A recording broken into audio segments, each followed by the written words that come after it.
Да го поздравам господинот Кристијан Мицкоски, доктор Кристијан Мицкоски, председател на ВМРО ДПМН, ни направи голема чест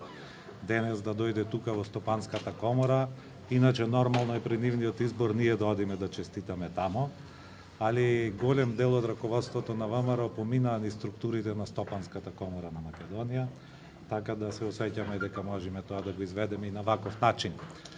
Значи им го честитам изборот, им посакувам успех во работата и враќање на власт, како што е редно за политичките партии, а ние дотогаш да го продолжиме диалогот, затоа што определбата на Стопанската комора е да ги решава прашањата низ диалог.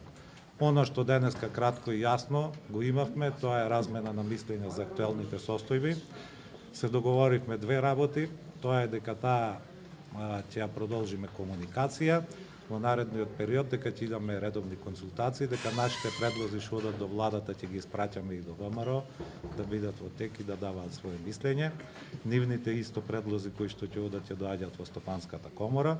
што исто така е еден напредок, значи ќе има еден континуиран диалог меѓу Стопанската комора и ВМРО како најголема опозициона партија. И второ, ги замоливме во името на најголемата и најзначајна бизнис заедница во Македонија, Стопанската комора, економските закони или законите во собрание што влијаат на економскиот амбиент стварање, да покрај политичките превирања кои што постојат и различити погледи во државата, добијат нивна поддршка и нивни приоритет, затоа што мислиме дека е добро за сите да не го кочиме тој процес на развој на економијата и покрај политичките разлики кои што постојат. Добивме уверување од председателот Мицковски дека ова раководство на ВМРО ќе биде бизнис определено и ќе го поддржува бизнисот, нормално водејќи си сметка за стратешките нивни интереси. Добро, најпрвен ќе ми дозволите да ја поздравам сите, представниците на медиумите, вас новинарите, се разбира граѓаните на Република Македонија, да му се заблагодарам на председателот Азевски што ни овозможи денеска да заедно со раководството на партијата, подпредседателите, да бидеме присутни, да оствариме една почетна следва на која што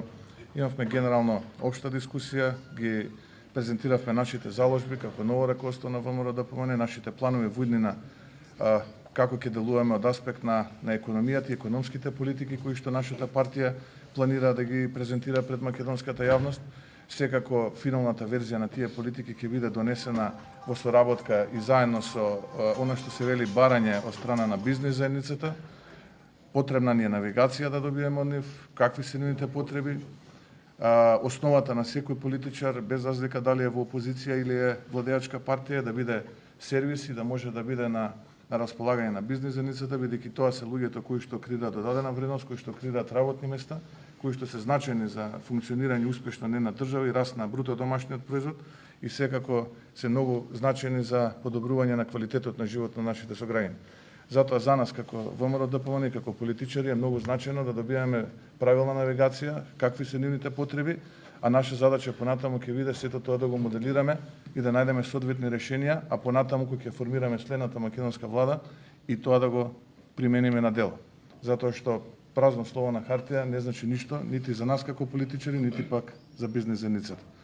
Затоа можам да заклучам дека имавме исклучително успешна, значајна почетна средба. Се договоривме дека ова ќе биде пракса, ќе имаме што е можно почести вакви средби во периодот кој што следува, а се со цел да ние како најголема опозициона партија изготвиме што е можно поконкурентна и посоодветна економска програма, а со тоа да ги освоиме симпатиите на бизнис заедницата. Понатаму рековме да ја формираме следната македонска влада и сето тоа што ќе го договориме да го примениме, затоа што тоа е гаранција за подобар квалитет на животот на нашите сограѓани. Ви благодарам.